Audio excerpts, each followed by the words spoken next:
বৃন্দাবনের নীল আকাশের নিচে যমুনার তীরে জন্ম নিলেন এক আশ্চর্য শিশু।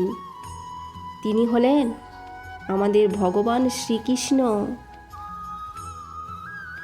কারাগারের অন্ধকার ভেদ করে তার আগমন,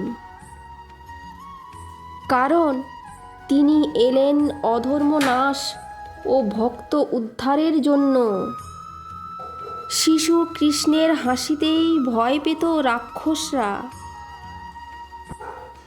পুতনা এলো বিষ নিয়ে, কৃষ্ণ তাকে মুক্তি দিলেন।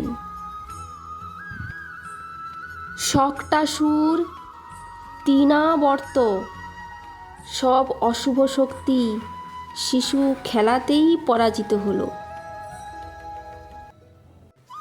বালক কৃষ্ণ গোপাল, তিনি গরু চড়ান, বন্ধুদের সঙ্গে খেলেন, কিন্তু তার বাঁশির সুরে থেমে যেত সময়। সে সুর শুধু সঙ্গীত নয়, ওটা ছিল আত্মার ডাক। একদিন ইন্দ্রের অহংকার ভাঙাতে শ্রীকৃষ্ণ তুললেন গোবর্ধন পর্বত। এক আঙুলে ভক্তদের বললেন, দেবতা নয়, ধর্ম আর কর্মেই আশ্রয় নাও। রাধার প্রেমে ভগবান শ্রীকৃষ্ণ সম্পূর্ণ।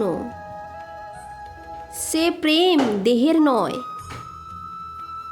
সে প্রেম আত্মার সঙ্গে পরমাত্মার মিলন। আর কুরুক্ষেত্রে যখন অর্জুন ভেঙে পড়লেন, ভগবান শ্রীকৃষ্ণ বললেন গীতা, কর্ম করো, ফল ত্যাগ করো, আমি আছি।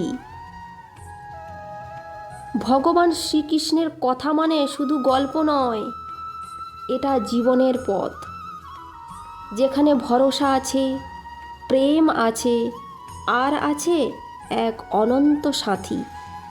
রাধা গোবিন্দ, রাধা গোবিন্দ, রাধা গোবিন্দ। তো বন্ধুরা, তোমাদের সঙ্গে ভগবান শ্রীকৃষ্ণের ছোট্ট একটা কাহিনী তুলে ধরলাম। তোমাদের কেমন লাগলো কমেন্টসে জানিও। আমরা চলে গেছিলাম স্বামীনারায়ণ মন্দিরে, আর খুব সুন্দর মন্দিরটা। জোকা থেকে বাসে করে যেতে হবে, 10 টাকা ভাড়া। খুবই ভালো লাগবে, তোমরা এসো, খুবই ভালো লাগবে। তো আজকের মতো বিদায় নিলাম। তোমাদের ভিডিওটা কেমন লেগেছে কমেন্টসে জানিও। টাটা, বাই বাই, সবাই ভালো থেকো, সুস্থ থেকো। রাধা গোবিন্দ, রাধা গোবিন্দ।